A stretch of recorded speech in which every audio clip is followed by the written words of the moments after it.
katalinuhan ayon po sa aklat ni Santiago.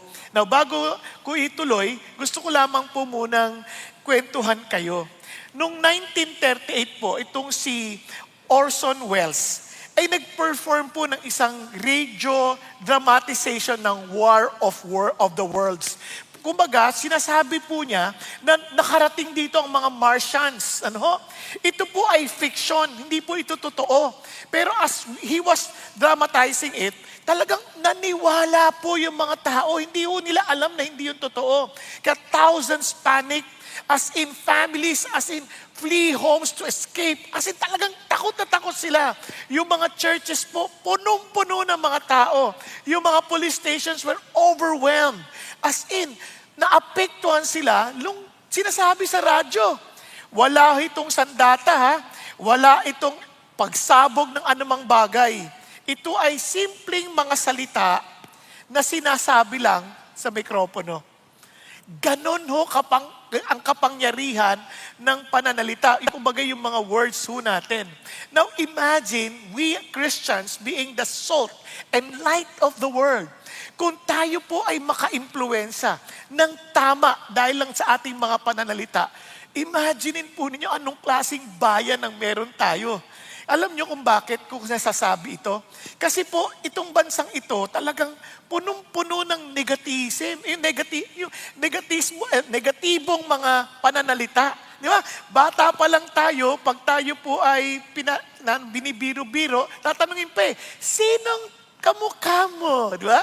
Tatay o nanay? Mga ganun, narinig niyo po yan, Pag sinabi, si tatay, kaya ka pala pangit Ganyan. Diba? Agad-agad yun, nakadikit yung kapangitan, yung negatibong mga katangian. Kaya naman, yung epekto sa atin, parang lahat tayo trying hard na parang pagpaganda na magpaganda, na parang hindi tayo confident sa ating mga itsura.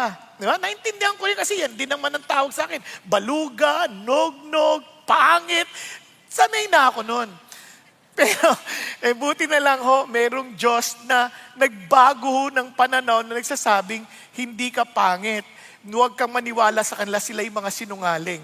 Bakit? You are fearfully and wonderfully made. Amen? Na dahil doon, nagkaroon ka ng confidence. Isipin mo naman, paano ka naman sasagot sa eskwelahan kung tataas ka palang ng kamay? Pangit. No, ang hirap na magkaroon ng tapang na magani. Kaya nga napaka-importante. And kung mababago natin ang atmosphere ng bayan na ito at maging tama yung ating mga sinasabi, hindi lamang politically correct, kundi biblically correct. Di ba? Sa totoo lang, mismong namumuno na sa atin, negatibo na, sabi, wala nang bayang madadatnan sa 2028. Nung narinig ko, anong klaseng kinabukasan yan, di ba? Paano mo naman haharapin ang 2028 kung wala nang pala pag-asa? Papayag ka ba? Bakit tingnan mo nga yung katabi mo? May pag-asa pa ba? Pag nakita mo yung katabi mo, mali siya. Ito palang pag-asa Di ba? Bakit? Kasi dito pala nakita ko na yung pagbabagong sa bahay namin. Nakita ko nagbago to Ang laking improvement to sa bahay namin Ito, ang laking improvement nito. So, may pag-asa kami. Amen po? So, doon pa lang makikita natin kung gaano kahalaga mga bagay nito. Kaya lamang tayo nawawalan ng pag-asa. Kasi nga, ang dami na ngayon maling pananampalataya. Kasi kung tama yung pananampalataya natin, tama tayong ilaw at asin. So magkakaroon tayo ng lasa, magkakaroon tayo ng liwanag. Tama po ba? Kaya lang, marami ngayon nagsasabing Christian sila, pero hindi talaga nila naiintindihan. Yun ang sinasabi lang, yung faith na daladala nila, licentious faith. Anong ibig sabihin licentious faith? Sabi ni Jude, half-brother ni James, brother ni James, half-brother ni Jesus. Ano sabi niya? Certain persons have crept in unnoticed, nakapasok siya sa mga Christians. Sabi niya, those who were long before marked out for this condemnation. Ungodly persons who turn the grace of our God into what? Licentiousness and deny our Master and Lord Jesus Christ. Para sabi nila, alam namin, ligtas na kami by God's grace, by faith. Kaya naman, hindi na namin kailangan magbago. Kaya, okay lang yung buhay na magulo. Okay lang yung buhay na naninira ng kapwa. Okay lang yung buhay na nang-i-impluwensya sa dilim. Okay lang yun. Hindi masama yun. Yun ang sinasabi nila. Kasi total, ligtas na tayo Hindi. Ang Kristyanismo, nakipag-isa ka at kinilala mo si Jesus bilang your Lord and Master. Eh kung Lord at Master, yung ayaw niya, hindi na natin babalikan. Amen po? Kasi siyempre ayaw niya yun. Ba't ko babalikan? Eh nakipagbati na nga ako. Kaya yun ang sinasabi niya. Kaya may mga taong ganyan na parang nasobrahan naman na mali yung kanilang intindi sa grace. Kasi ang biyaya ng Diyos, hindi lang ito nagligtas sa atin. Nagbigay ito ng kapangyarihan to say no to ungodliness. Di ba? Kaya nga yung kinikwento ni Sir Harold, hindi madali yun. Hindi mo kayang magtanggal ng mura. Laki ako sa Marikina, ha? Simula, gitna, hanggang sa dulo ng sentences, laging may kasamang mura. Damay yung nanay ng kausap ko. Alam niyo yun, di ba? Alam niyo yun, laging damay yan, imposible, hindi. At tanggap yan. Sa totoo lang, pag nagmumura ka, may dating ka. Ganun ang aming isip. Yan ang aming isip, parang wow, iba tapang nito. Iba ang kapal ng yon. Diba? Parang, kasi nga nagmumura yun hindi ko maalam na mali. Sa totoo lang, huwag nyo lang ipagkwento ha. Sakristan pa ako nun. Kaya naman, pinupukpok ko yung labi ko pag napamura ako kasi nakakahiya sa pinagsisilbihan mo di ba? Pag nagmura, pukpok ka pa sa labi. Wala, hindi nawawala. Namagalang labi ko hanggang ngayon, hindi na nga umimpis Di ba? Kakainis naman to. Bakit? Wala akong kapangyarihan nun Pero yung pag ayos ka na sa Panginoon, meron ka ng Panginoong pinagsisilbihan, meron ka ng dapat na tumitingin sa'yo, uy, mali yan sinasabi mo. Oo nga po pala, salamat po. Di ba? Nakuha ninyo? Now, hindi lang yon. Ito naman, nasobrahan.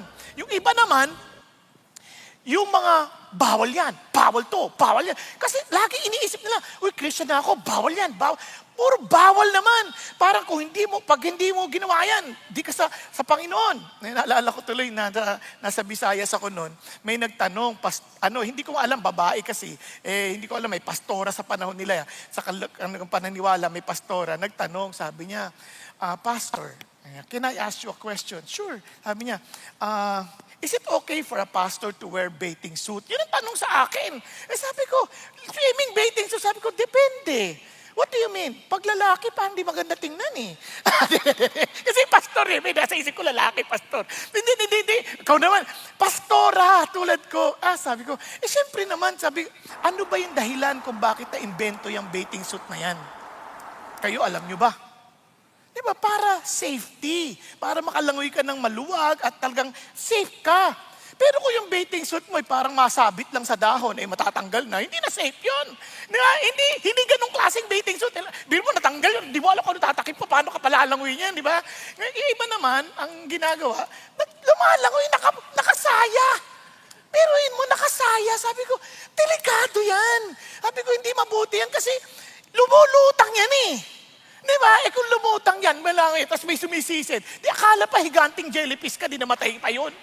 Di ba? Kaya minsan, yung legalism ba na parang, ito dapat ganyan. Walang ganon kasi ang kaligtasan natin has nothing to do with our efforts. Kaya nga sabi ng Bible, nevertheless, knowing that a man is not justified.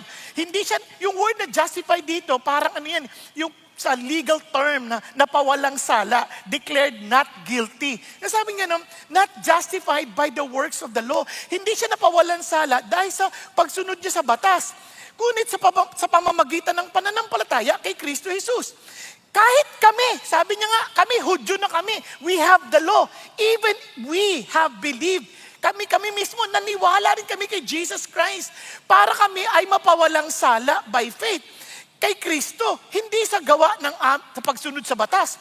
Since by the works of the law, pakinggan niyo, dahil sa pagsunod sa batas, no flesh, walang tao na mapapawalan sala. Kaya sinasabi niya nandito, hindi yung mga bawal, kundi talaga bang yung pananampalataya mo, naintindihan mo, biyaya ng Diyos na ligtas ako. Kaya out of that gratitude, in love ka kay Lord, to follow what He wants. Naintindihan po natin? Kaya naman, tinuloy pa. Iba naman, yung pananampalataya, lalong patay. Yun ang idea nung last week, di ba? Sabi nga, even so faith, it has no work, is dead, being by itself, as in patay. Ngayon, wala kang aasahan pagpatay yung pananampalataya. Parang ganito. Tayo po by nature as tao, pag nag-mature tayo, lalakad tayo with our 2 feet. Tama ba? Tama? Nakakita ba kayo ng mga kaedad ko na ang lakad pag ganyan? Di ba? Hindi, di ba? Hindi maayos. Now, nung pinanganak tayo, halimbawa, baby, patay. Can you expect that na maglalakad ng with 2 feet? Obviously, hindi. Patay niya Tama? Pero kung buhay yan, maaring sa una, gagapang muna yan. Dito muna lalakad yan, gagapang yan. Tapos mamayang konti, 4 na ang gagamitin. Tapos hanggang sa 2 na, pero patumba-tumba pa. Tapos biglang, makakalakad na ng diretso. Kahit na matanda na, nadadapa pa din. Ang punto lang, progression, naaayos. Hanggang sa dumating siya sa kadapat niyang kalagyan. Ganon din ang Christian life. Hindi naman, wala namang pinanganak siguro dito na pagkalabas pa lang sa tiyan ng nanay, naglalakad na ng diretso, no?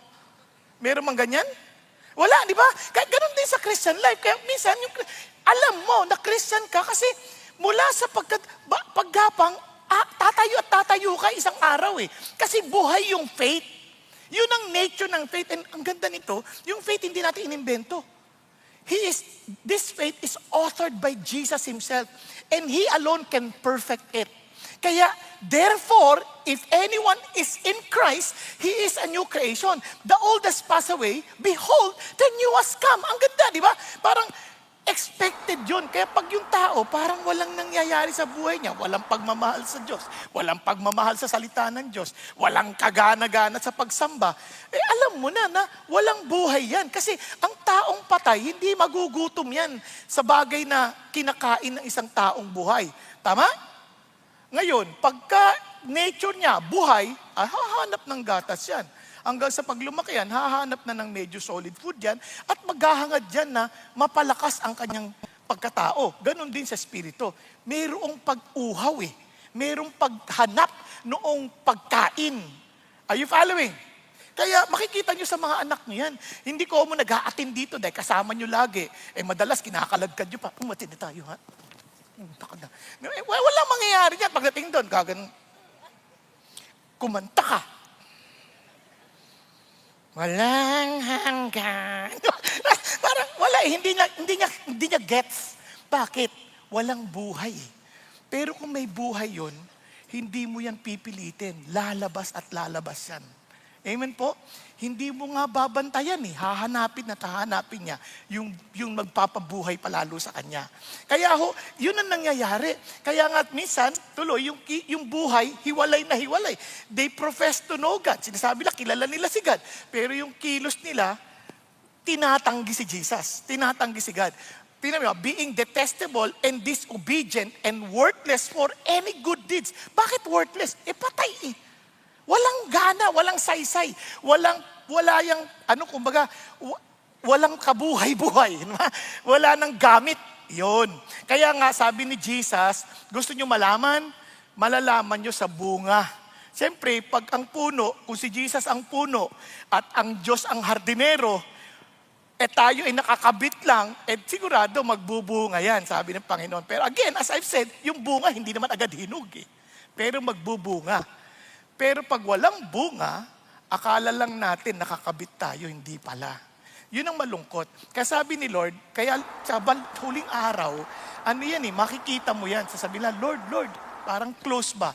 Kasi pag inuulit, close yan Habing ganon, will enter the kingdom. But he who does the will of my Father, who is in heaven, will enter.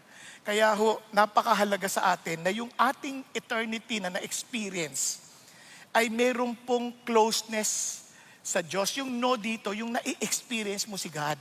Kaya kahit sabihin mong godly ka, hindi mo naman na-experience si God sa pang-araw-araw mong buhay, kalimutan mo na yung langit. Hindi yan totoo. Kasi dapat totoo siya sa atin sa pang-araw-araw. Kaya every day of our lives, we make decisions. And in our decision, are we deciding on the side of our faith in God or not? Kaya nga, I've been crucified with Christ. It is no longer I who live, but Christ who lives in me. And the life I now live in the flesh, look at the words, I live by faith in the Son of God who loves me and gave Himself for me. Kaya nga minsan, Lord, Valentine's na, wala pa ako ka-Valentine's. Ito, may nanliligaw, basta mainit at saka buhay. Pwede na ito. Huwag ganun, kasi ang sabi ng Lord, hindi ganun eh. Huwag kang sumama sa hindi nananampalataya sa akin. Lord, wala naman nanliligaw na nananampalataya sa iyo eh. Ngayon tanong, will you trust the Lord or not? Kasi pag nag-trust ka sa Lord, parang walang nanliligaw. Ito lang ang masasabi sa iyo, better to be alone than to bring the devil along. Okay ba tayo? Yun yung faith. Naunawaan po. Kaya yun ang side mo. May mga temptation sa buhay. But mamimili ka, Lord, will I trust you or will I trust my own self?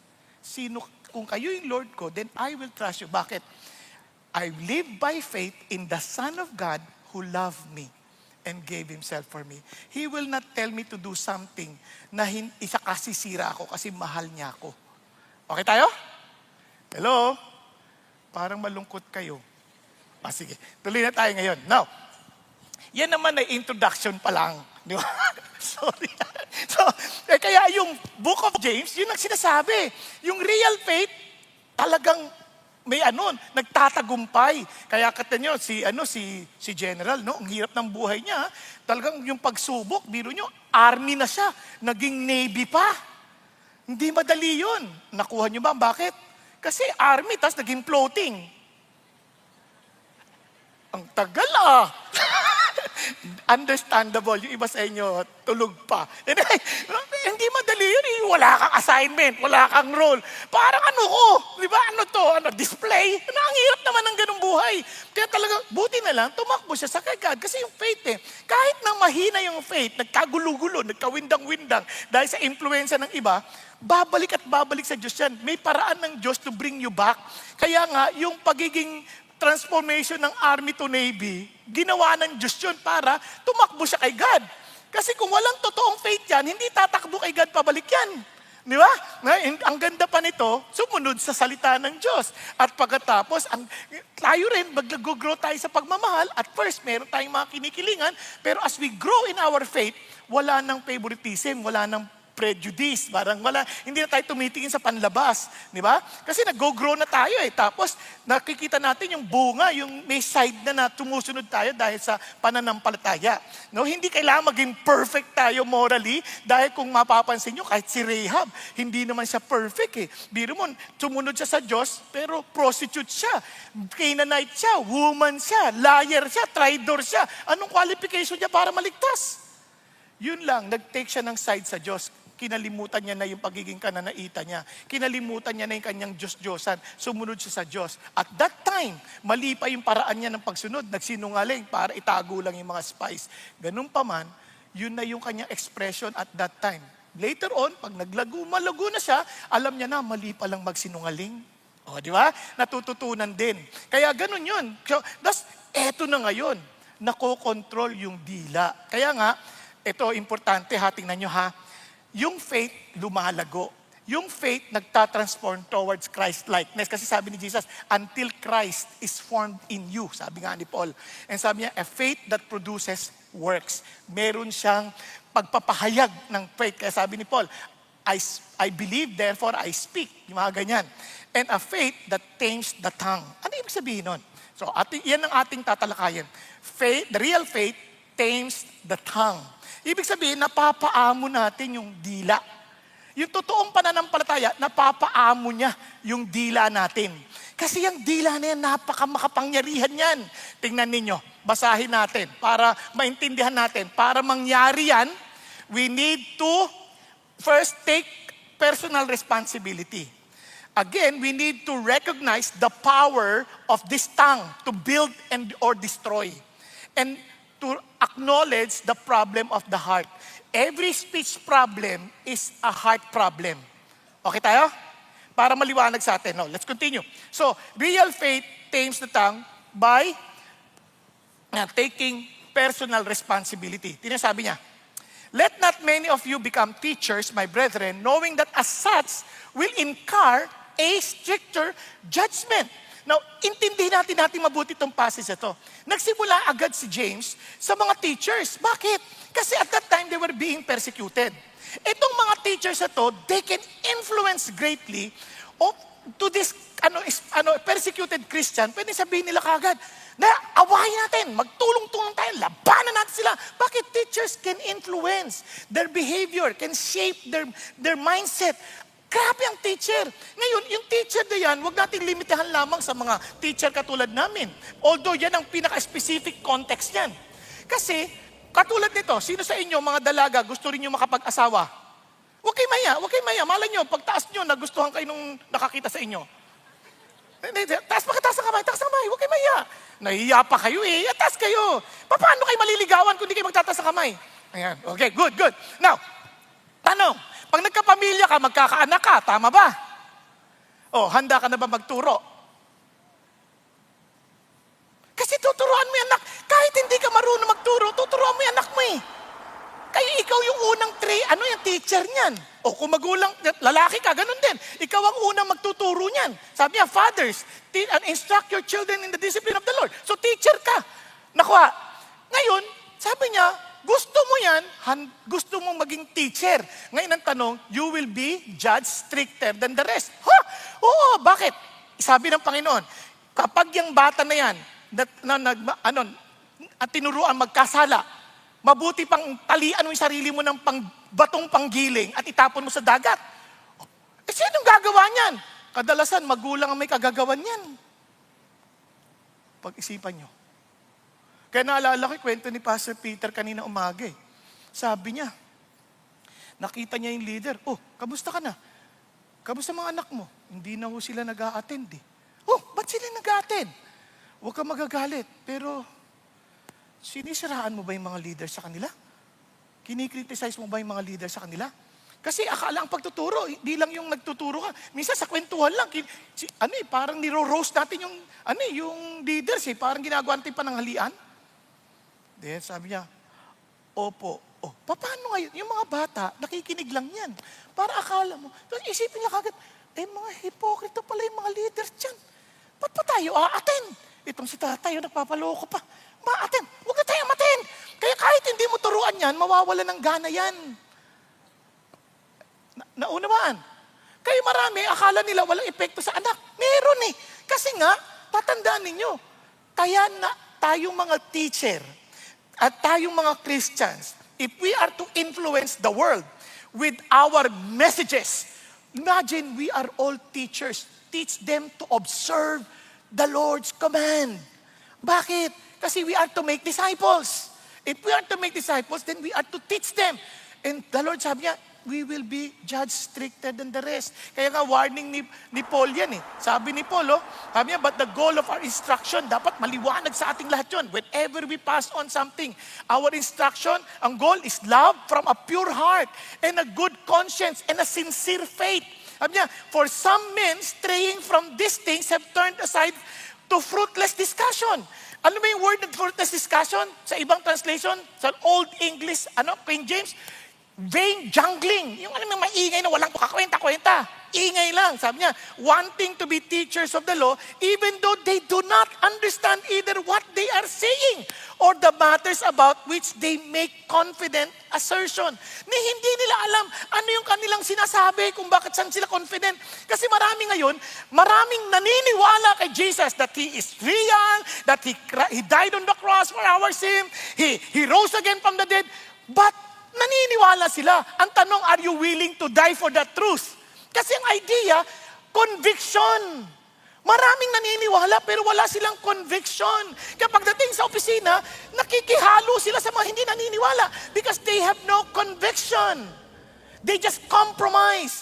Bakit? Maling turo ng mga nagsasabing Christian na hindi nila naintindihan ano yung kanilang pinaniniwalaan. Yun ang malungkot na katotohanan. Kaya marami sa atin, we claim to be Christians, pero yung mga ginagawa natin, ang layo-layo. Bakit? Andito lang siya. Wala siyang totoong ugat na talagang bumaon sa loob na magbubunga. Kaya yun ang hamon na, sabi niya, mag-ingat kayo. You will be judged stricter than the rest. Kaya dapat yung ating sinasabi, consistent dun sa ating mga ginagawa. Kaya ho, yun ang hamon ho sa ating lahat. Kaya minsan, sabihin natin, oh, I believe the Lord will provide. Tapos utang tayo ng utang, tapos di tayo nagbabayad. Hindi kayo ha, yung umaattend sa ibang oras. Hindi sa totoo lang. Marami, hindi makapag-intay. Minamanipula yung mga sitwasyon. Wag. Kung naniniwala tayo sa Panginoon Diyos, wag natin manipulahin ang sitwasyon. Kasi alam natin makapangyarihan ng ating Diyos. Minsan, pag may narinig tayong kritisismo, ano sabi mo? Ha? Di mo ako kilala. Hindi ka kailangan makilala. Kung kilala mo si Jesus, hindi mo gagawin yan. Bakit? Bakit mo papatulan? Kasi kay Lord ka na eh. Hayaan mo yung may-ari ang pumatol sa kanya. Hindi na tayo. Again, hindi ko sinasabing lagi ko nagagawa yan. Minsan hindi. Pag nakakalimutan ko kung sino ako. Nakuha ninyo? Kaya nga ang sabi ni Pablo, ni Santiago, for we all stumble in many ways. Walang exempted. Maging siya, inamin niya, we all stumble in many ways. Kaya naman, we need to be aware. We need to be conscious about this reality. If anyone does not stumble in what he says, panalalita pa lang. Sabi niya, he is perfect man. Ibig sabihin, he's a mature man. He is a man who truly understands who he is. And sabi niya, able to bridle the whole body as well. Kaya niya nang kontrolin lahat. Kaya nga ho, ang kapangyarihan ng dila, grabe. Talagang isipin ninyo ha. Sabi niya, talagang kapag yan na-control mo, panalo ka na, matured ka na. Kaya dun pa lang, pinapaalala sa atin, if we want to grow, as in if we know we're alive in the faith and we're growing, one of the tests is to see how we are growing in our speech. Paano tayo lumalago sa ating pananalita? Okay pa tayo? Pakisabi sa katabi mo, okay ka pa ba dyan? Magsalita ka naman. Yun ang challenge eh. Yun ang challenge sa atin. Kaya nga ho, napaka-importante yan. Speech is the most complex area to discipline. Kaya lang, kapag ito na disiplina, wow, panalo tayo. Maraming kapahamakan sa buhay dahil sa mga mali nating nasabi. At marami rin tayong minsang biyaya sa buhay dahil sa mga tama nating sinabi. Okay ba yan? Kaya napaka-importante nun. Kaya tingnan nyo, saan ba tayo madalas na Istanbul? Tingnan nyo lahat. Check natin yung heart natin. Heart. No, saan tayo madalas sa Istanbul? Pag heart-filled speech. Di ba? Pag nasaktan tayo, speaking out of pain or hurt. Di ba? Nasaktan tayo, minsan nagsasalta tayo pabalik, hindi na natin pinag-iisipan ano epekto. Kasi hurt people. Pag sinabi, pangit ka! Mas pangit ka! Parang out of the anger and pain, sumasagot ka kagad, di ba? Nung baho mo, ba't mabaho ka? Parang hindi ka papayag na hindi ka makaganti. Yun, kaya alam mo, mali yun. Dapat, na-Istanbul tayo kasi gumaganti tayo. Dapat, relax ka lang. Pag sabi niya, pangit ka. Lord, thank you. Mas totoo ka, hindi siya ang totoo. Di ba? Yung sinabi mo sa akin na maganda ako, yun ang aking panghahawakan. Nakuha natin? Ngayon, hindi lang yun. Kaya nga, wounded heart often wields a sharp tongue. Ito pa, sabi niya, exaggeration. We tend to stretch the truth. Minsan ine-exaggerate natin, pag pinagaganda natin to make us look better. Tapos iba naman, pinapababa natin para sinasadya natin mas malala pa yung sitwasyon ng iba para for them to look worst. Di ba? Ayaw din ng Diyos yan kasi lying yan eh. Di ba? Kunyari, grabe yung sakit ng ulo ko para maawa yung tao. Talagang umaabot hanggang likod. Pero dahil lang sa pimples yun. Di ba? Parang grabe, di ba? Exaggerated naman to. Parang wag na, hindi mo kailangan magpakaawa. Di ba? Ngayon, ito pa, hindi lang yun. Minsan, out of angry words. Dahil galit ka, nakakapagsalita tayo ng mga salitang pagsisisihan natin pagkatapos. Pag kumalma na yung ating damdamin. Na-experience yun na yan? Kaya gusto ko yung advice si Pastor Peter. Pagkagalit ka, huwag ka munang magsalita. Ganyan ka daw muna, ganyan. Sama-sama kayo, ganyan. Ganyan kayo, ganyan. Sabi niya, paggalit ka, inis na inis ka na. Gusto mo na magsalita. Ganyan ka muna, tapos bilang, lagay mo dito. Di ba? Pigilan. Huwag yung asawa mo, ang ganyanin mo. Sarili mo. Kasi ikaw yung galit eh. Hindi yung galit ka, ginano mo yung asawa mo. Ganun. Diba? Ganyan muna. Bakit? Kasi hayaan mo muna, magkumalma muna yung damdamin mo bago ka magsalta para wag nagsalta ka, may sense na. Di ba? Alam nyo, hindi nyo mapipigilan ng ibang tao sa kanilang pagsasalita. Yung tinanong nga ako ng anak ko kanina, ay kahapon ata yun, Papa, paano naman papantiling nagtatawanan kay lagi ni Mama? Sabi ko, ay, hindi ko naman pinapansin lahat na sinasabi niya eh. Hindi. Kapag yung sinasabi niya medyo masakit at minsan hindi naman niya alam na masakit yun, ay nakasanayan ng kwentuhan, hindi ko na masyadong dinidibdib kasi alam ko namang hindi yun ang kanyang ibig sabihin. Sa tagal na namin mag-asawa, alam ko yung totoo niyang damdamin na sobrang mahal na mahal niya ako, kaya tinuturoan niya ako sa lahat ng bagay. Kaya parang minsan, pag dinibdib ko, nagmumukha akong walang alam sa buhay. Pero, ang alam ko lang, mahal niya ako. That's it. She wants me to be perfect. O, di ba? Okay ba yun? O, hindi ko na didibdibin yun. Okay na yun. Kaya, pag talagang malapit na, kailangan, di ba? Kaya, you pause, you pray, resist the temptation, and ask the Holy Spirit. Di ba? Yun ang sinasabi Lord. Kaya yung angry words, talagang kailangan, kontrolado ka. Tama? Nakuha natin? Kasi na-stumble tayo dyan. At trust me, i-stumble din ako dyan, lalo na pag nagdadrive ako. Di ba? Galit ka, kinat ka. Parang gusto mo maging Incredible Hulk. Pero, papaalalahanan ka ng Lord. Sige ka. Pag iniwan kita dyan, patatamaan kita ng bala ng baril. Oo nga, Lord. Di na. Ma-road rage ka dyan, ma-YouTube ka. Yung Pastor Bong, nakipag-away. Puro pang ganyan, di ba? O, diyari ka na. Tapos na yung message mo, di ba? Kaya, paalalahanan ka ni Lord. Now, relational sins, ito matindi tayo dito. Minsan, di natin napapansin, no? Kasi Christian na tayo eh. Alam niyo yung gossip, nagsaskikwento tayo ng totoo, pero hindi kailangan ikwento. Dahil para lang masira yung ibang tao, para yung motivation natin, makakasakit, makaganti. Huwag ganun. Kasi nangyayari yan. Sa Christian, hindi naman tayo chismose. Mahilig lang tayo humingi ng prayer request. Uy, pag-pray mo yung kapitbahay namin, nag-away sila. Grabe. No, hindi sila nag-date ng Valentine's. Grabe. Pag-pray natin. No, diba? Minsan, may pa-pray ka pa. Sini-chase mo naman. Uy, alam mo si kapatid, kaya wala siya nung nakaraang linggo sa D-group. Huwag na pag-pray natin, ha? Ang sama nung ginawa niya. O, diba? Kahit totoo, bakit mo kinikwento? Hindi naman siya matutulungan. Ba't hindi na lang sa kanya mo sabihin para matulungan siya? Tama? Huwag na yung iba naman, mas malala, slander talaga, walang katotohanan, nagkikwento ng kung ano-ano para lang masira yung tao. At yung iba, tina-triangulate. Ano yung triangulate? Ibig sabihin, siya yung may problema, dapat sa kanya ko sabihin. Ang ginagawa ko, sasabihin ko sa iba.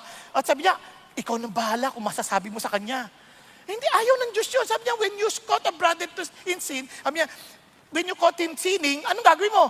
Talk to the brother privately. Di ba? Minsan nag-uusap na kayo privately, ikikwento pa rin.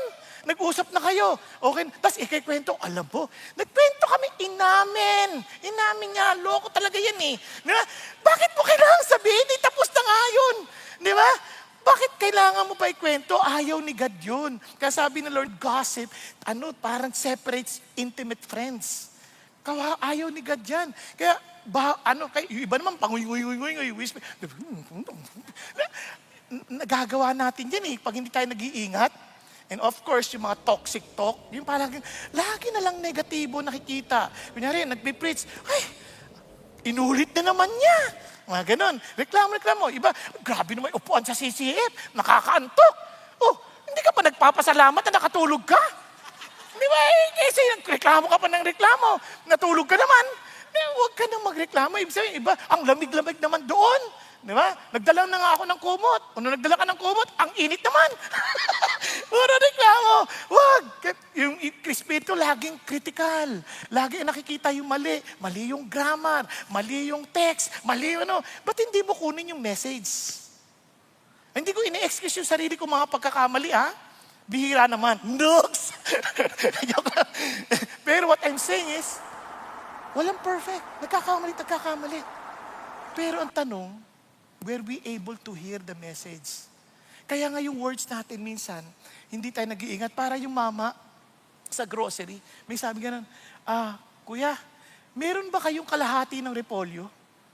Kalahati ng repolyo. Sandali lang ho. Lakad. Hindi niya alam sumunod. Sabi niya, pare, meron ba naman baliw na ali doon naghahanap ng kalahati ng repolyo? Di ba? Sinasabi niya. Tapos, hindi niya alam sumunod. Nako. Tapos sabi niya, sinisenya sa niya, nasa likod. Pagtingin niya, ay, nako, buti na lang nandito yung ali, nakukuha ng isa pang kalahati. Nako, pero, minsan hindi tayo nag-iingat eh. Na, makakasira na sa ating pagkatao dahil nasa mga maling salita. Again, nahuhulog tayo sa ganyan. Kaya we better check our heart. Naunawaan po? Kasi tandaan ninyo, what fills the heart eventually leaks through the mouth. Diba? Kaya lagi natin pinakakain. Talking with negative people, talking with complaining people. Minsan, kakapasok, na ilalabas din yan sa labi. Kaya ingat tayo. At tandaan natin, if we are to assume responsibility, I tell you that every careless words that people speak, yung mga hindi lang maingat na sinabi, they shall give an accounting for it in the day of judgment. One day, we will all face the Lord. Lord, comment lang naman yun. Wala naman yun. Anak, hindi issue yun. Careless word eh. Lord, hindi ko naman dinidibdib yun eh. Huwag kang mag-alala. Didibdiban na kita ngayon. Kasi bakit? Careless word eh. For by your words, you will be what? Justified. And by your words, you will be condemned. Kaya ang prayer natin, every day, if we want our tongue, talagang to be submitted to God so that we would avoid stumbling and we would grow immature, sabi natin, Lord, guard my ways that I may not sin with my tongue. Every day, Lord. Tulungan mo kami that we will not sin. And I will guard my mouth. Ako rin. Personally, I will take this personal responsibility to guard my mouth as with a muscle while the wicked are in my presence. And Lord, set a guard, O Lord, over my mouth. Keep watch over the door of my lips. Di ba? At kung meron tayong pagpapraktisan, itong sabi ng Lord, let no unwholesome word proceed. Ano yung unwholesome? Walang bulok. Yung kabulukang lalabas sa iyong mga labi. But only such a word as is good for edification. Yung talagang timing na para ma-build up yung tao. Di ba? According to the need of the moment so that it will give grace to those who hear. Yung bang mabibigyan po ng, yung pangangailangan niya at that moment para po siya'y umangat, maitaguyod. Naalala ko tuloy si Thomas Alva Edison. Umuwi, dala-dala yung liham ng teacher, binigay sa nanay. Sabi, binasa ng nanay, ito nakasulat ha, your son is too stupid to learn. Sobrang bobo ng anak mo, hindi yan matututo. Ngayon, sabi niya, Mami, anong sabi? Siyempre, what did my teacher say? So sabi nung mami niya, you are a genius. And school cannot teach you, so I will teach you. Kaya, siya na lang nagturo. Hindi niya binasa yung totoong Sinabi niya na sobrang talino mo, hindi nila kayang turuan, kaya ako na magtuturo sa'yo. Kaya ito, naging ganap na inventor na itong si Thomas Alva Edison. Alam nyo, nung nakita niya yung totoong liham, napaluha siya. Kung yun ang binasa ng nanay niya, wala na siyang kinabukasan.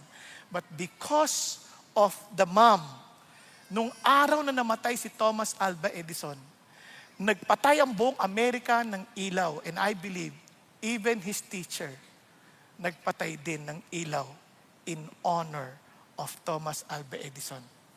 Kung hindi man yung teacher, yung mga kamag-anak, yung mga anak, kung sakaling yung teacher ay patay ng nauna kaysa sa ilaw. Nakuha ninyo? Bakit? Kasi yung nagbe-build up yung character. Kaya ang tanong sa atin, paano tayo nagsasalita pag pagod tayo? Pag nakikriticize tayo? Pag tayo nasa bahay o nasa church, minsan sa church, ang babait eh. Anak, upo ka na. Upo ka na. Pag kanina, hindi ka umuupo ha? Ang tigas ang ulo mo, ha? Anong gusto mo? Minsan, malay. Wag ganon. Paano tayo magsalita? Walang nai-impress. So, ang pangalawang bagay is recognize the power to build or destroy. Kasi talaga, sobrang powerful ng dila. Would you believe? Yung dila na yan, pag nagpunta ka sa doktor, tine-check nila yung dila. Bakit? Anong kinalaman yan? Ako hindi ko naintindihan. Yung pala, nakikita nila yung kalalagayan ng kalooban mo sa dila pa lang. Pati yung posture daw naapektuhan ng dila. Ayon sa pag-aaral sa medical science, sabi niya, pati posture mo naapektuhan ng dila. Ganun ka pangyari sa liit niyan? Di ba naapektuhan ng buong pagkatao mo? Oo. And ito pa, kaya sabi ng Bible, alam niya, now if we put bits into the horse's mouth so that they will obey us, will direct the entire body as well. Can you imagine a horse which is so strong and powerful, a bit small and unimpressive, na bridle, lalagay lang dito, tapos susunod na? Ang hirap at ang tigasata ng ulo ng kabayo. Pag hindi train yung kabayo, sakyan mo, di talon ng talon yan, hindi mo mapipigilan yan. Pero with that yung beat na yan, wow, pag tatakbo yan, pag inatak mo yan, ang lupit, sabi niya, yun lang, napapahinto mo yung kabayo, tapos pag pinakanan mo, wala siyang choice, di ba? Pero, gagano na lang. Bakit? Kayang-kasyang kontrolin, pero magkokontrol may hinete. It's either ikaw ang hinete o ang Diyos ang hinete. Nakuha natin? No, hindi lang yun. Isipin niyo pa ito. Look at the ships also, though they are so great and are driven by strong winds, are still directed by a very small rudder, wherever the inclination of pilot desires. Paano sino magdidikta? Yung piloto. Ganun kapangyarihan yung... Isipin mo ha, kung halimbawa lang yung barko, yung aircraft carrier ng Amerika, yung USS Eisenhower, ang bigat niya, 91,000 tons. 1,100 feet in length. Talagang nagbubuhat yan ng nuclear-powered, as in 280,000 horsepower engine. A complement of 6,100 men and women and carries nearly 100 aircraft. Ang laki, it's like a city on the sea. Ang nagpapatakbo ng direksyon yan? 1% of the 10% of the whole ship. Pero yung 0.01, yung laki ng rudder na yun na nagdidireksyon. Ang liit lang, ganun kapakangyarihan ng ating mga dila. It can bring us to our maaring desired destiny or yung ating ayaw na kahihinatnan dahil lang sa dila. Grabe, nakakatakot ang dilang ito. At hindi lang yun. Sa liit niyan, sobrang magyabang. Grabe, yet it boasts of great things. Sobrang magyabang. Parang sobrang magsalita ng masasakit na parang minamaliit ang ibang tao para maiangat lang ang kanyang sarili. Kaya sabi ni James, para din niyang apoy, na isang maliit na apoy na susunugin ang buong forest. Ganon ka-apekto. Ang apoy, hindi naman masama yan eh. Kung kontrolado yan, it brings passion, fire. Pero kapag yan ay uncontrollable, sisira yan ng marami. Bahay, pamilya, ang daming sisirain yan. At yan ang gamit ng dila. Ang tanong, ganun bang ating ginagawa? Ilan na kaya ang buhay ang nasira dahil sa mali nating pinagsasabi?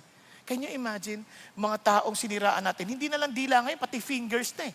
Nasa post, sinabi natin isang bagay na hindi tayo sigurado. Yung mga sinasalta natin ng mga rumors na hindi naman talaga nangyayari. And yet we spread it.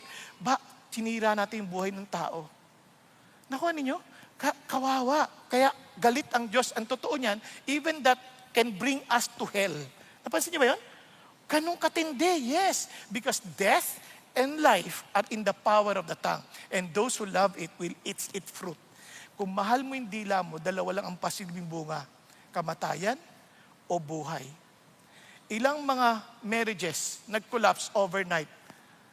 Hindi naman overnight lang yan eh. Overtime. Dahil lang sa daily speeches natin. Tama ba? Ilan ng mga churches nagkahati-hati. Hindi issue ng theology. Issue lang ng mga kwentuhan, nagawa-gawa ang kaisipan. Na sinasabi, ganyan si pastor, masama ugali niyan, ganito-ganito. Nawala man lang pagsisiyasat, ni hindi man lang pinakikinggan ang mga parte-parte. Naalala ko nung nabalitaan ng kuya ko yung nangyari sa akin sa dating ministry. At sabi ko sa kanya, ano ba talaga nangyari? Kuya, kung magsasalita ako sa iyo, wala yung side nila, magiging unfair ako sa iyo. Kasi lugi sila, hindi sila makakapagsalita. Kung nagsasalta naman sila sa'yo na hindi mo narinig yung side ko, lugi din naman ako. Kaya wag mo nang alamin. At kung sakaling marinig mo kami pareho, maninimbang ka pa rin sa ating relasyon bilang magkapatid. Kaya kung maaari, sa Diyos mo na lang pagtiwala. Total, ang kinabukasan ko, wala sa kamay ng mga nagsasalta, nasa kamay ng Diyos na totoong salita. Amen? Kaya yun ang importante natin. Kasi our tongue may be small, but it stirs our lives. It is a fire, it's a poison, it's a corruption, and hell itself. Kaya nga, gusto ko yung sinabi ni Pastor Peter, which I learned a lot from CCF. Sabi niya, we never think negatively, talk negatively against anyone. Kapag kami lang, pati pa nga anak namin, sabi niya. Kaya sabi ko, hindi ako ganun. Mahilig ako magkwento sa ibang tao ng buhay ng iba. Pero dahil sa natutunan ko yun, talagang inapaalala ko sarili ko, gusto mo bang ganyan ang gawin sa'yo? Siyempre, ayaw ko. And I praise God. Kaya I thank the Lord for CCF, for our pastor, that he exemplifies how to control the tongue. Naunawaan? Importante ho yan. Isapin nyo, kung tayong lahat ganyan, naku, ma-influensya ng mga Pilipino. Magkikwento, alam mo ba si Pangulong Marcos, ganito siya. Nandun ka ba sa Malacanang? Wala. Saan mo narinig yan? Kwento lang ng wag na nating gawin yan. Sa halip na siraan natin yung leader natin, tulungan na lang natin para maayos yung bansa natin. Okay tayo? Kasi kampi ako, kahit kampi ka dyan, basta ang isipin mo, ano yung makatutulong, hindi makasisira. O isipin mo kung yung Christian ang nauuna dyan, bilang asin at ilaw ng sanlibutan. Ang ganda ng Pilipinas. At isipin mo, yung mga anak natin, excited mag-aral. Dahil anak, alam mo, matalino ka. Dahil ang Diyos ang source ng katilunuhan. Mag-aral ka mabuti. Tumulong ka sa bayan. Magugulat ka. Iba'y epekto sa mga anak natin. Nagiging maayos sila. Ako pasalamat ako sa anak ko, nape-pressure siya sa opisina, talagang hirap na hirap siya, gusto niya na mag-resign. Pero dahil nakiusap siya sa Diyos, at ang Diyos nagturo sa kanya, hindi siya nag-resign. Ngayon, na-promote na siya. O, di ba? Minsan, give up na eh. Ano sinasabi ng mga magulang? Hirap na ako sa school. Mag-resign ka na! Hirap ng trabaho namin. Ba't kasi naman natili dyan? Mga bruho rin mga yan. Huwag ganun. Di ba? Tulungan natin sila. Anak, kaya mo yan. May Diyos ka. Ano bang mission ng Panginoon sa iyo dyan sa opisina na yan? Yun ang pag-isipan mo. O di ba? Di lalo lumalakas sila. Blessing sila sa office. Di ba? Hindi yung parang, yung magulang, nahuli anak. Hamya, pinatawag sa opisina, sa eskwelahan. Nahalaman, nagnanakaw ng lapis ng classmate. Nagalit yung tatay. Anak naman, lapis lang ninanakaw mo pa. Magsabi ka sa akin, ang dami niyan sa office. O, di ba?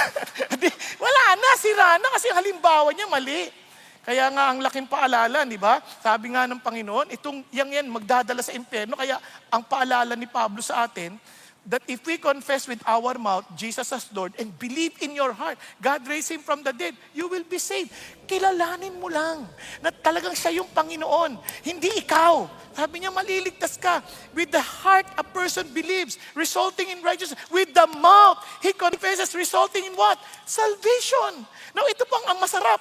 Now, kung kailan, if there is no distinction between Jew and Greek, walang pinagkaiba yan. For the same Lord is Lord of all, abounding in riches for all who call on Him. For whoever will call on the name of the Lord Jesus will be saved. If we know that He is the Lord, then run to Him. Tell Him your issues. Run unto Him, not to anyone, but to God. Because He is more powerful and He will surely save us. Amen po? Kaya kahit ano pang paninira yan, hindi mo kailangan gumanti. Bakit? May Diyos kang makapangyarihan eh.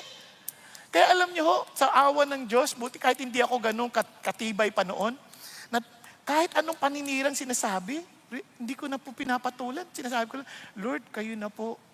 Kasi kung ako pa yan, mapapagod na ako. Naalala ko, dati nung una kong makita yung sarili ko sa YouTube, sa television pa nga actually, chinecheck ko ngayon yung comment.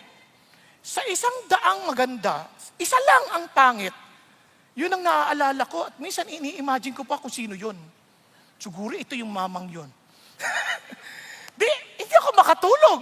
May sabi ng Lord, anak, bakit ka ganyan? Bakit mo binabasa yung comment? Ba't ka ba nag-preach? Sumusunod ako sa'yo.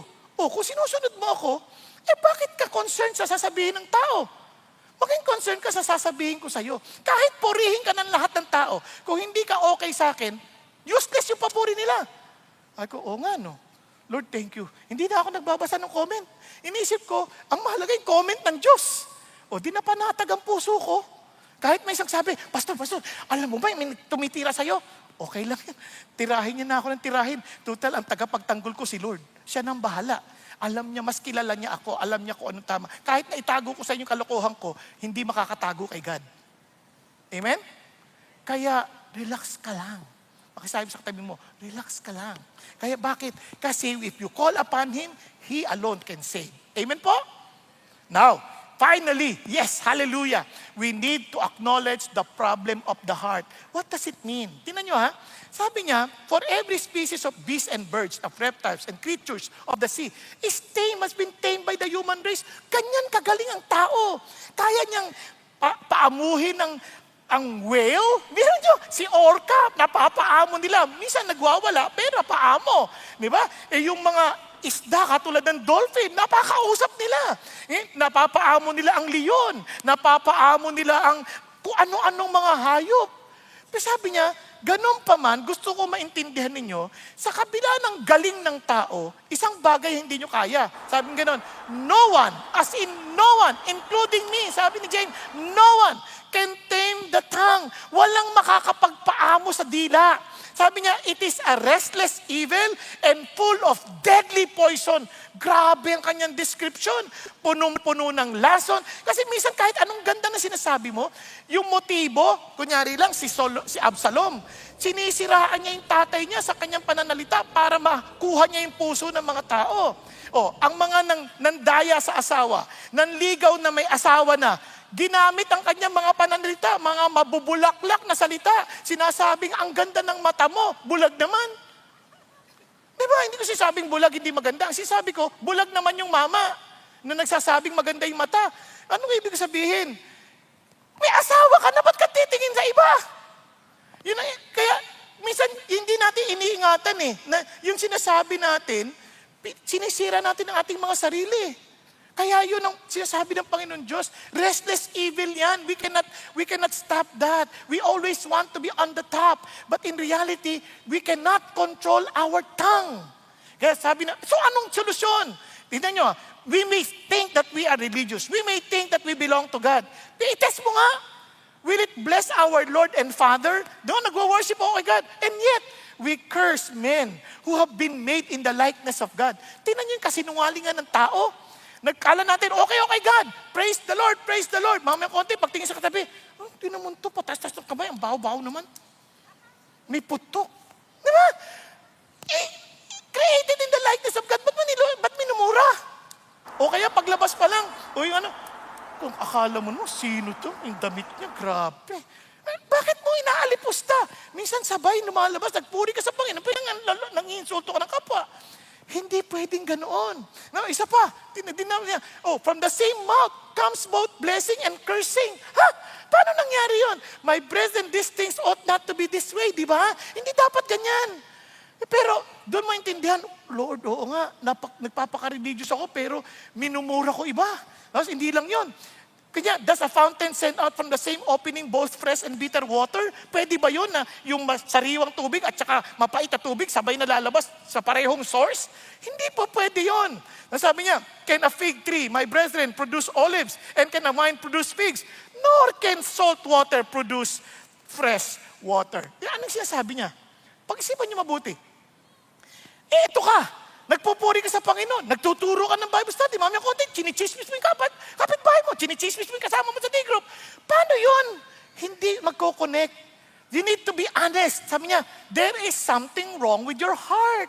It's either yung heart na yan, hindi totoo sa Diyos, o yung heart na yan, talagang dispalinghado. May karamdaman. Bipolar. Tama? Kaya sabi ng Lord, every speech, let me remind you, let me just repeat this. Every speech problem is a heart problem. Kaya, aminin natin, Lord, may problema ako. Kasi hindi dapat Kaya tingnan nyo. Kaya sabi ng Lord, tingnan nyo, you brood of vipers, how can you being evil, speak what is good? Sabi niya, for the mouth speaks out of that which fills the heart. Kapag masama yan, masama lalabas. Kaya inulit niya ulit, good man out of the good treasure of his heart brings what?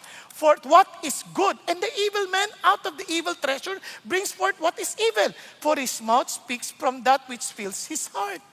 Kung ano yung laman ng puso, yan ang lalabas. Kaya if our faith is real, we are filled with Jesus, then it will sound like Jesus. Tama ba? Okay tayo? Now, kaya tingnan nyo, paano tayo magsalita? Sabi ng Lord, our words matters. Dapat yung salita natin can heal or it may harm. Either anong totoong kalagayan ng puso natin, yun ang magiging resulta. Can build or break. Can reveal the condition of the heart.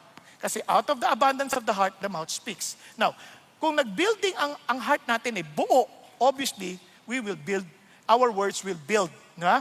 Words that give life. Words that encourage growth. Words that speak truth in love. Paano yan sa totoong buhay? Sample lang natin. Sample lang to ha. Hindi to exhaustive list. Halimbawa lang. Yung bang sabihin mo lang kailan nyo huling in-appreciate yung asawa, sabihin mo sa asawa mo, alam mo, napakahalaga mo. Kailan nyo huling sinabi yan? Di ba? Parang hindi yung, alam mo, hindi ako mabuhay nang wala ka. Kasi nasa iyo lahat ang pera eh. Huwag ganun. Parang ano na yun panunumpahan na yun Ito hindi. Mahalaga ka, you matter to me. Kailan yun? Salamat sa'yo, malaking tulong ka sa akin. Kahit kasama lang sa opisina, alam mo, salamat sa'yo, ang laking tulong mo sa akin.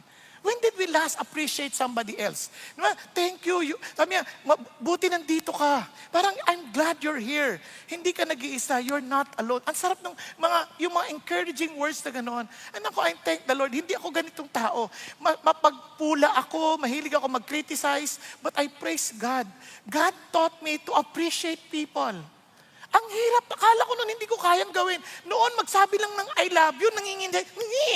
Hindi totoo yan. Parang ganun. Parang kalokohan yan. Love you ka dyan. Hindi.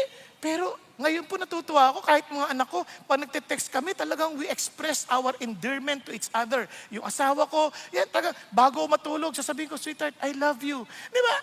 Hindi kami sanay sa mga ganyan. Hindi ako lumaki sa ganyan. Never ko narinig ang tatay ko, I love you. Ang lagi ko narinig, ang labo mo. Kaya nga, Bobong ang pangalan ko Sabi ng tatay ko, ikaw bobong ka talaga, bobong sa akin ka. Sa lahat ng sa akin, gawang bobo. Ako, kala ko joke pero ang totoo na Kaya ganon. Hindi ako nag-aaral. Wala akong gana mag-aaral. Bahala kayo dyan. Kaya gusto ko magkaperan lang. Kaya binibenta ko lahat ng ari-arian niya.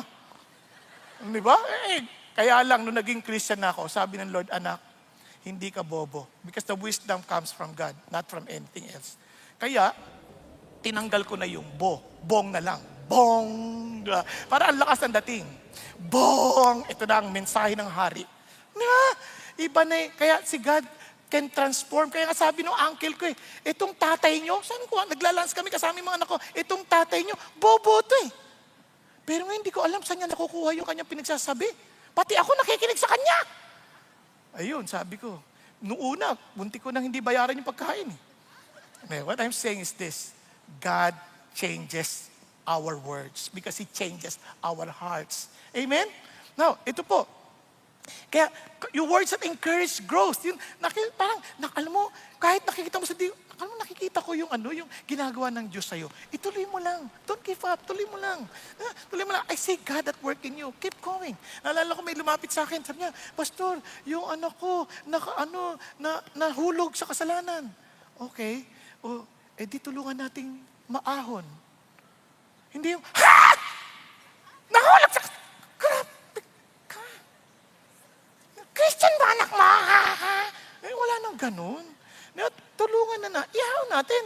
Sa halip na i-condemn mo yung tao, ihaw natin. Yun ang importante. Kaya nga, it may be slow, but there's growth. Praise God. We're here with you. We support you. Di ba ang sarap ng ganun pakinggan? Di ba? Kahit sa leaders natin, kailan natin sila in-encourage? Kaya nga, encouragement says, you don't have to walk this alone. Andito kami. Yung mga words that speak truth in love, kailangan mo i-rebuke kasi hindi mo pwede hindi i-rebuke I-rebuke mo, pero in a loving way. Katulad ng, alam mo, mahal kita Kaya pwede ba ako magsabi sa ng mahirap na pakinggan? Di ba? Yung paraan ng pagsabi. Kunyari, hindi yung, ano ka ba, maligo ka na nga, baho mo. Ang baho mo talaga. Hindi ko ka, hindi, okay lang ba ako magsabi sa'yo na mga mahirap pakinggan, pero kailangan dahil mahal kita? O sige, ano yun? Maligo ka na. Medyo iba na yung amoy mo eh. Di ba? May iba, mag-iba yung dating, di ba? At least meron pang, meron pang pasakalye, para lang, kaya naalala ko tuloy yung, sorry ha, naalala ko tuloy yung kapatid, tumawag sa kapatid niya, no? Sabi niya, Kaptol, kamusta ka na? Kasi long distance, eh. Sabi niya, mabuti naman. Kamusta yung, yung pusa ko? Patay na! Nalalaglag, namatay na. Tapos tumahimik.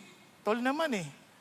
Wala namang ganyan. Pag magsasalita ka naman, medyo, kwento mo naman ng konti. Umakyat sa bubong, tapos nalaglag, tinakbo mo sa veterinaryo, kaya lang namatay eh. Ganun, hindi naman yung patay na. Sige, sorry. Kamusta nanay? Andun, umakyat sa bubong. Minsan, hindi pwedeng diretso eh. Di ba? Kailangan medyo Kaya pwede mo rin sabihin, eto ha, baka mali ako, pero napansin ko kasi ganito yung ginawa mo. Ikaw naman, baka mali ako. Ngayon, pag nagsabi ka, wag mo naman pilit na ikaw lang yung tama. Minsan, mali ka talaga eh. Di amin eh. Tanggapin mo naman yung paliwanag ng kapatid mo. Wag naman yung parang pinagigit, sisinungaling ka pa, hindi mo pa inaamin eh. Ang labo mo eh. Wag nang ganon. Pag nagsabi ka, because you're sincere, tama na kung ano yung reaction niya. Kung inamin niya, o di tanggapin mong inamin niya. Kung hindi niya inamin, tanggapin mo rin. Hindi yung pipilitan mo, nagsisinungaling to. Talagang walang kwentang tao to. Wala nang ganun. Naguhusga na tayo ng puso nun eh. Ayaw ni God yun. Okay ba yan? Kaya speak the truth in love. And of course, sa pibrado ko sinasabi to kasi ayaw kitang mapaya. Yung bang privately. Talk to that person privately. Yun ang sinasabi ng Diyos. Kaya importante yan. Now, kaya truth spoken with love heals, not humiliates. Remember this, words that give life, words that strengthen, and truth spoken with love. Yun ang ating laging hangad. And I like what Pastor Peter said this morning. Sabi niya, and this is my prayer, sabi niya, the Lord has given me the tongue of the disciple. Yung isang tagasunod. And sabi niya, that I may know how to sustain the weary. Paano ko sila mapapalakas? With a word, awakens me morning by morning. He awakens my ear to listen as a disciple. Lord, let me first be filled with your words that I may sustain others. And kaya nga, ang prayer natin, Lord, let the words of my mouth and the meditation of my heart be acceptable in your sight, O Lord, my rock and my redeemer. And I pray, as tayo po as Christians, here in CCF, I encourage you. Meron tayong tinatawag na CCF tongue test. Ito bang sasabihin ko talagang kailangan? Totoo ba to? Ito ba'y sinasabi ko na may pagmamahal? Ito ba'y nakaka-build up? Ito ba'y glorifying sa Diyos? Now, baka hindi nyo maalala. Ako kasi medyo mahina ako sa ganyan. Gumagawa ako ng cheat code ko. Kaya I would say, is it true? Is it helpful or harmful? Is it inspirational? Is it necessary? Is it kind? Hindi ko to original, pero nakatulong sa akin to remember. Kaya think of God's glory or honor. So, paano sa totoong buhay yan? Kumbaga, kung ito ay truthful, tinatanong din natin, before you say something, totoo ba to? Ito ba yung whole truth and nothing but the truth? O twisted a little bit? Or is an attitude that makes you look better? Is it truthful? Checking also the motive. Helpful or harmful? Tinatanong mo, inspirational. Tinatanong mo, is it going to build up or tear down? Is it going to give people hope and encourage and make them want to move forward in their life? Yung natutulungan sila talagang magpatuloy. Kailangan ba talaga? Kasi some things are not necessarily wrong to say, but there's nothing wrong with saying them. They're just not necessary. Well, di naman talaga. Okay naman. Kaya lang, hindi naman kailangan. Ba't mo pa kailangan sabihin? Di ba? Kaya, is it kind? Paano ba nalalaman kung kind? Kumbaga, haven't you been talking about this in our small groups this week? Huwag mo intindihan. Ito, yung think na to, sabi niya, ito. Transform worry to joy. Pag kind yan, ganito. Worry can rob you of happiness, but kind words will cheer you up. Di ba? Ang sarap no, nakakaano. Kaya kung galit naman, gentle words, galit, breaks through anger, ano sabi niya? A gentle answer turns away wrath, but a harsh word stirs up anger. Di ba? Nagiging mahinahon tayo. Pleasant words encourage learning. Ano sinasabi niya? Pleasant words promote instruction. Kahit sa mga anak natin, you want them to learn, Speak to them heart to heart. Hindi laging pasigaw, parang walang tamang ginawa. Always teach them na mag-usap tayo ng puso sa puso. Yan. And of course, honest words make us feel love. An honest answer is like a kiss on the lips. Di ba? Pagka tapat ang tao sa'yo, parang you feel you are trusted. Mahal ka. Now, if you are imagining, ano ba yung kiss on the lips? Kung hindi nyo na-experience, kalimutan nyo na yan. It's okay. Basta it feels like you are loved. Okay? Now, wise words heal broken hearts. As in, kaya sabi ng Bible, let your speech always be with grace, as though seasoned with salt, so that you will know how you should respond to each person. Now, let me just end. Naalala ko kasi itong seasoned with salt. There was a restaurant in the US na nag-invento sila ng seasoning na napakasarap. Kakaiba, hindi lang basta asin, meron silang hinalo doon, na pag nilagay sa ulam, talaga sobrang sarap. Kaya ang ginawa ng mga tao, ninanakaw nila yung seasoning. Inuuwi nila para magamit nila sa bahay. And naisip ko, how I wish that we Christians, whenever we speak, people around us will get our words and take it as theirs and reminding themselves and to their children and to the people around them, I got these words and really makes my life worth living for. Why? Narinig ko sa mga Christians. Di ba ang sarap? Na sa atin ang gagaling na tayo yung may taglay-taglay ng mga salita ng buhay. Ulitin ko, hindi natin kaya yon hanggat hindi pinapalitan ng Diyos ang ating puso. The heart of stone being replaced with the heart of flesh. A heart that only God can give. Yun yung siya yung magiging hinete. Siya yung magiging piloto na hinahayatin, Lord, makapangyarihan ng dila ko. Take control of my tongue. Na Lord, ikaw ang Panginoon ko and be the master of every part of my being.